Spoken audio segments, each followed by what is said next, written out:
Today we will be reading The Kids' Book of Weather Forecasting, Chapter 1. There's something good in all weathers. Charles Dickinson. Weather, it's everybody's business. We marvel at it, complain about it, and spend a lot of time trying to figure out what it's going to do next. Yes, the weather is always news.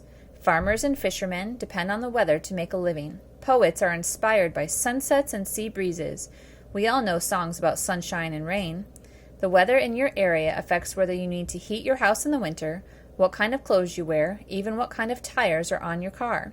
Weather can change a school day to a stay-home day and determine when and where you go on vacation. For every barbecue that's canceled by threatening storm clouds, there's a rainy morning that suddenly clears off so you can head to the beach. There's no doubt about it. The weather has a lot to do with how we live. Let's talk about weather. You might be surprised by all that you already know about the weather. After all, you've been living with it all your life. Make a list of all the words you can think of that describe the weather and what it does. Here are some to get you started. Sleet, downpour, drizzle. Eyes on the sky. Did you know you've already got the most important tool you need to be a weather watcher? A pair of sharp eyes. For hundreds of years, before there were instruments and equipment to measure the weather, people observed what the weather was doing, day in and day out, season after season. Patterns emerged over the years, and folks began to know what to expect, although there were always surprises. Meteorology is now an established science, but the basis of any science is still making careful observations and thinking about that information in terms of what you already know. That's how we understand the natural world and make discoveries. Meteorology is the study of weather events, and meteorologists are scientists who predict the weather based on scientific data. These words both come from the Greek word meteoron, which means thing in the heaven above. What does a meteorologist do? As a meteorologist, my job is to predict the weather and get that information out to people as a forecast, prediction. As you start your day, how do you know whether to put on a sweater or a t-shirt? How do farmers know if they can plant? The daily weather forecast helps answer these questions. I get out of bed very early because I start my workday around 4:30 a.m., gathering weather reports, looking at satellite pictures and radar screens, checking computer weather data, and believe it or not, even just looking out the window to try to figure out what the weather's going to do. Then I write the forecast, choosing my words carefully to describe the weather situation as accurately as possible. Sometimes partly sunny is a good description of the weather, but sometimes lots of clouds with more sunny periods in the afternoon is more accurate.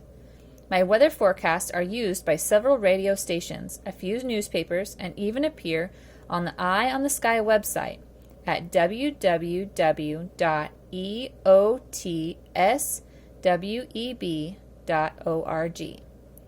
When I'm not forecasting, I'm taking readings with weather instruments or teaching weather and science in schools to kids like you.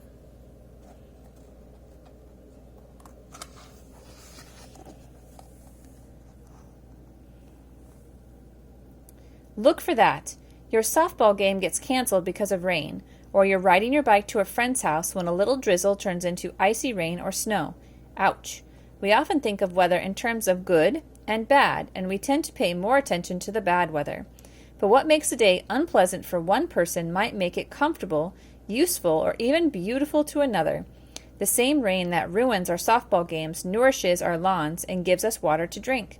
The same sun that makes us squint and sweat also helps our gardens grow.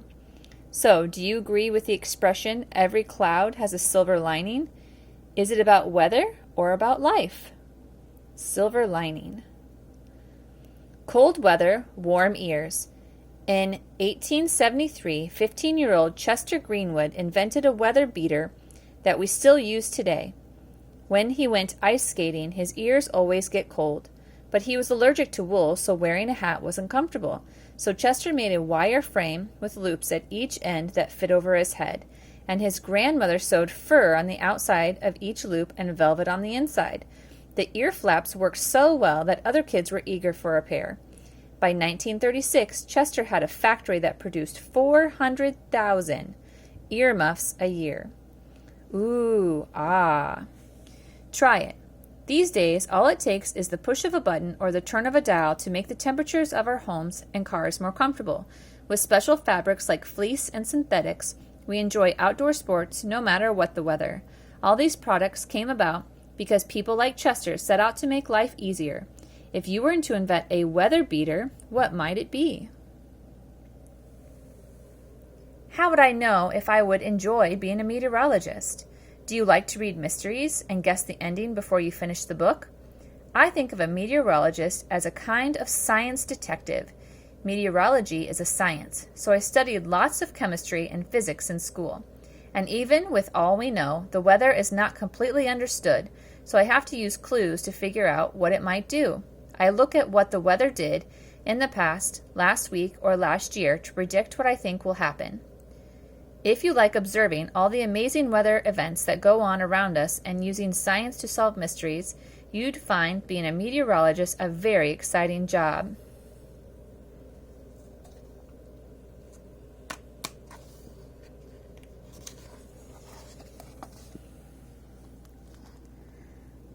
Keep a weather log. Ready to start making observations about the weather where you live? To make a handy weather log, use a calendar with a large space for writing and a 3-ring binder with lined or graph paper. You can print out monthly calendars with many computer programs, or you can make your own, and you use them to record daily observations. Remember to date everything so you can begin to see patterns emerge. Start with simple observations for each day. Is it windy or calm? Rainy or snowy, sunny or partly sunny, cloudy? Draw what the clouds look like. As you go through this book, you'll make working versions of actual weather instruments. You'll use this weather station to take detailed measurements of the weather and make predictions.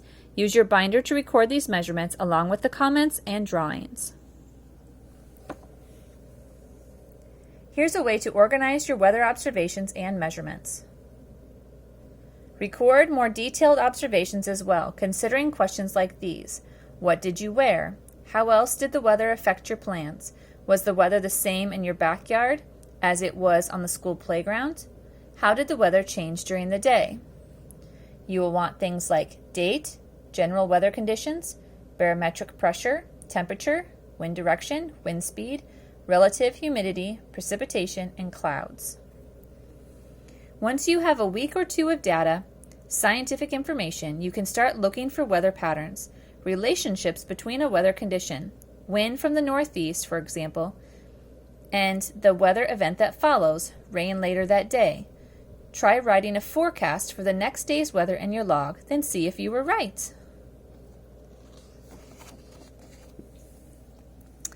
Can you? Have you ever run outside in cold weather without your jacket, only to hear a grown-up say, "Put your coat on before you catch your death of cold"?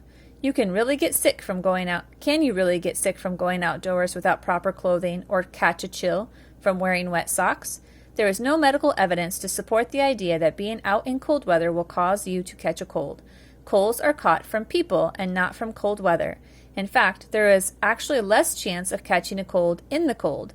The virus that causes the common cold needs warmth to survive. It's trying to catch a cold. Recorded in history, why is it called Greenland? Eric the Red, a Viking explorer, discovered Greenland, a huge island in the North Atlantic Ocean, about 1,000 years ago. Much of this island is farther north than Alaska and Siberia, so it is like one huge ice cap, with icebergs floating off the coast. The Vikings wanted settlers to come to this new land, but they knew people wouldn't rush to live in a place called Iceberg Land. So Eric the Red named this icy place Greenland to make it sound more appealing. Imagine the new settlers' surprise when they arrived to find only a narrow portion in the southern part where crops would grow, and today Greenland is colder. Almost all of it is covered with ice or permafrost, soil that stays frozen year-round. What is your favorite part of your job? I've always liked the fact that the weather is constantly changing. There's never a dull moment when you're a forecaster. When serious weather conditions, like an ice storm, a tornado, or a flood, threaten people's safety, I feel good about doing special weather reports on the radio. It's exciting to watch and predict nature's most powerful storms. But what's even more rewarding is knowing I can give people important, useful information. And there's extra excitement when I'm reporting live, because if I make a mistake, thousands of people will hear it. I have to stay on my toes.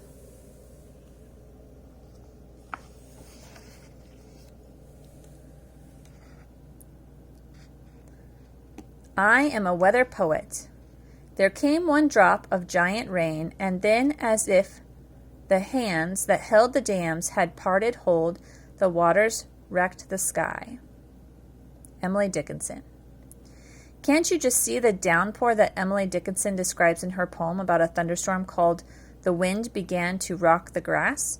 Weather creates some of the most dramatic scenes in nature, from a rosy pink sunset to a streak of lightning that seems to split the sky. Describe your favorite weather scene and how it makes you feel in a weather poem. Maybe you love how fresh the world looks and smells after a spring shower, or the delicate patterns of frost on window panes on a winter morning.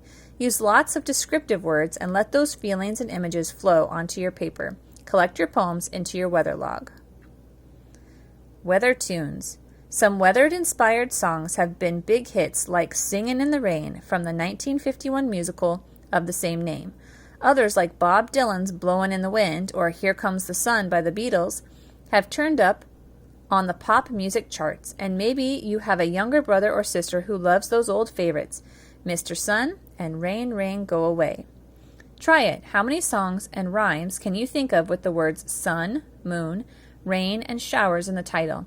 Make a list in your weather log or have a competition with your friends to see who can name the most. The Singing Weatherman. The weather even inspired Mark to write a song. The Weatherman Song by Mark Breen. Who'd have ever thought I'd write a song about the weatherman, modern folk day hero who is trying to help us understand. Weather isn't good or bad, and you can rest assured the only thing he's sure of is we're bound to have some more. Think about your weatherman in radio or TV land, trying not to lose you with those terms that can confuse you. He talks about his highs and lows, but they don't hold a feather to looking out the window if you want to know the weather. Here is my song dedicated to the weatherman, modern folk day hero who is trying to help us understand. Weather isn't good or bad, it isn't right or wrong, and if you'll just accept it, well, I think we'll get along. Weathermen don't make the weather, they don't blow the snow, they don't ask the clouds to come in or the sun to go. So if you hear the forecast and it's calling for rain, please believe the weatherman, he can't be wrong again. Here is my song dedicated to the weatherman, modern folk day hero who is trying to help us understand. Weather isn't good or bad, and you can rest assured, the only thing he's sure of is we're bound to have some more. Look on page 136 for the music. Thanks for joining.